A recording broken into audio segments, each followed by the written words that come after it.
para pemirsa Suyanto.id, terutama para peserta PPG Prajabatan, apa kabar? Dan mudah-mudahan selalu sehat walafiat. Nah, kita berada di episode kedua. Tentu saja kita akan menjawab pertanyaan kalian terkait dengan masa depan, masa kuliah, masa kini, dan masa yang akan datang. Bersama kita ini sudah hadir, yaitu Bapak Direktur PPG dari Kementerian Pendidikan, dari Direktorat Jenderal GTK, Kementerian Pendidikan, Kebudayaan dan Ristek, Bapak Temo Ismail MSI. Dan tentu saja kita berada di episode 22 ini, jangan lupa klik subscribe supaya channel ini tetap eksis sehingga kita bisa saling berkomunikasi, saling berbagi pengetahuan dan belajar sepanjang hayat. Kalau video ini sampai ke gadget-gadget saudara, ini adalah berkat sentuhan tangan kreatif editor channel Suyanto.id, yaitu Mas Heri Teguh Wiono dari Ngawi, Jawa Timur, guru SMP Negeri 2 Karanganyar, Kabupaten Ngawi. Nah, kita sapa dulu. Assalamualaikum warahmatullahi wabarakatuh, Pak Direktur. Waalaikumsalam warahmatullahi wabarakatuh. Nah, Salam sehat. hormat, sehat selalu, Bro. Ya, insya Allah. Salam. Amin, amin. Dan ini, Pak Dir, mahasiswa senang mendengarkan penjelasan Pak Direktur, tapi tentu saja pertanyaannya ya masih ada lagi. Pertama, pertanyaan nggak pernah kering, tapi ini kesempatan kita untuk bertegur sapa dengan mereka. Iya. Dan ini Pak Dir, dia bingung mempertanyakan mengenai penempatan. Nah, penempatannya itu di mana nanti dia itu? Penempatannya itu sesuai dengan domisili atau random atau memang sudah apa? Ada desain didekatkan dengan domisili. Mereka khawatir tempatnya itu jauh dari rumah dan sudah meninggalkan anak istri katanya. Gimana Pak Dir? Iya. Mohon izin, supaya lebih jelas ini dalam hal penempatan PPG, penempatan PPL, atau penempatan setelah lulus, Ya, Bro. ini penempatan penempatan pengabdian 2 tahun. Oh, pengabdian 2 tahun. Baik, nggih. Jadi, dalam rancangan kan memang setelah mengikuti pendidikan profesi guru selama 2 semester, diakhiri dengan uji kompetensi, lulus, berarti data kan ada di kami, Prof. Ya. Data ada di kami, nanti kami mintakan ke LPTK Penyelenggara sesuai dengan fakta integritas yang ditantangani oleh mahasiswa Hmm. yang memang mana harus bertugas untuk pengabdian 2 tahun. Nah, kami berusaha dalam hal nanti penempatan tentunya kan melihat kebutuhan di lapangan. Mhm. Dulu Ya. kita membuka formasi untuk seleksi atau pendaftaran PPG Prajabatan berdasarkan guru-guru yang pensiun di tahun 2023-2024. Mhm. Ya. Nah, karena kita menyeleksi di tahun 2022. Nah, tentunya karena saat ini dalam seleksinya masih seleksi terkait dengan PPG Prajabatan, berarti kan belum eh, mengikuti seleksi untuk menjadi ASN, kan gitu, Prof. Ya. Nah, sehingga nanti akan kami koordinasikan dengan Pemda tentunya, dan kami berusaha dalam hal penempatan, penugasan, pengabdian, ya sebisa mungkin tidak jauh dari domisilinya. Mhm. Ya. Domisili artinya tempat tinggal yang bersangkutan saat mendaftar. Dan saat kami menempatkan plotting LPTK. untuk yang PPG pun, itu pun kami juga berusaha tidak keluar dari domisili. Tapi karena memang ada beberapa wilayah yang memang pendaftarnya hanya sedikit, sementara di wilayah atau provinsi tersebut belum ada LPTK penyelenggara, ya terpaksa kami titipkan ke LPTK di provinsi yang terdekat sesuai dengan bidang prodinya tentunya. Hmm. Nah, itulah yang akan kami laksanakan setelah yang bersangkutan lulus nanti. Nah, Kira-kira seperti itu. ya, Pak Dir, itu pada tanya itu di diskusi mereka rame itu. Kalau Yeah. kita penempatan itu nanti digaji seperti apa? Ya, gajinya bagaimana? Yeah.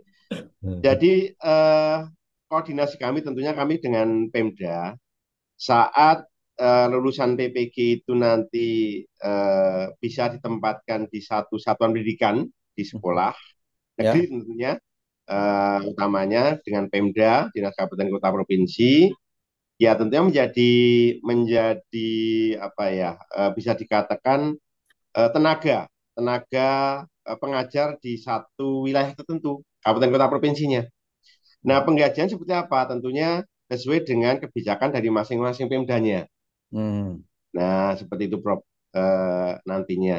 Ya, namanya apa ya? Namanya dalam kaitannya. Seperti kita dulu, Prof. Katakanlah ASN, CPNS. Ya, kita pun juga mendapatkan honor atau gaji juga belum penuh, Ya, ya, masih ya.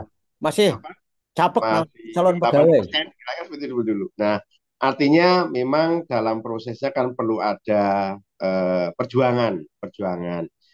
Walaupun di dalam prosesnya pendidikan sudah kita berikan biaya pendidikan, tetapi tentunya kan tidak ujuk-ujuk langsung bisa mendapatkan apa ya, posisi atau mungkin status yang diharapkan. Tapi kan itu sudah mendapatkan suatu keberuntungan tersendiri dengan Ya, diberikan kesempatan pendidikan profesi, diberikan ya. biaya pendidikan, terus tentunya sudah memenuhi persyaratan sebagai calon guru pemula yang profesional, sudah S1, sudah bersertifikat pendidik, kira-kira seperti itu. Nah, saat berjalannya penugasan selama 2 tahun, misalkan Prof, di Hmm. satu tempat, satu sekolahan, terus misalkan baru 3-4 bulan, Hmm. ada kesempatan pendaftaran atau seleksi ASN. Hmm.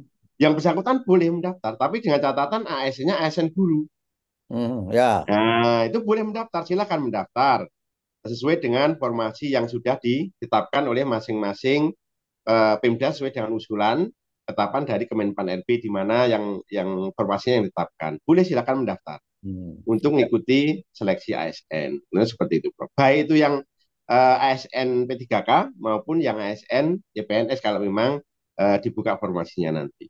Ya, ya. Kembali coba saya ingin mensummary-kan, menyimpulkan dari penjelasan Pak Direktur bahwa mahasiswa itu nanti tidak otomatis serta-merta menjadi ASN ketika selesai eh, selesai mendapatkan sertifikat pendidik, sertifikat profesi setelah mengabdi 2 tahun, tidak serta-merta.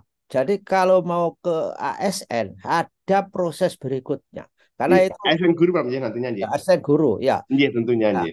ketika mau melamar ASN guru ada proses berikutnya. Karena itu sesuai dengan undang-undang yang di mana ASN itu memang harus mengikuti prosedur tes lagi. Kan begitu, Pak Dir? Begitu kan? Nggih, nggih.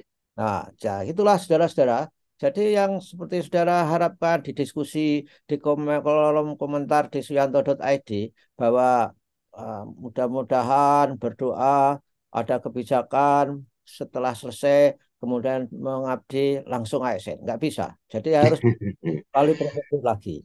Ya, Perlu proses, Prof. Jadi perlu ya. proses kan saya sampaikan di pertemuan sebelumnya Hmm, bahwa yang saat ini kan baru proses seleksi pendaftaran untuk PPG. ya. Ada proses pendidikannya, Hmm, lulus. Nah, untuk ke ASN tentunya kan ada proses tersendiri sesuai dengan peraturan perundang-undangan. ya. Tapi kan Dan tentunya hmm, ini Prof, yang bersangkutan mahasiswa PG lulusan itu tentunya sudah merasa beruntung karena sudah mempunyai persyaratan yang memenuhi ya S1 betul. sarjana dan sudah bersertifikat pendidik. Ya. Dan orang lain nggak bisa. Itu sudah 50% monopoli mereka itu sebetulnya.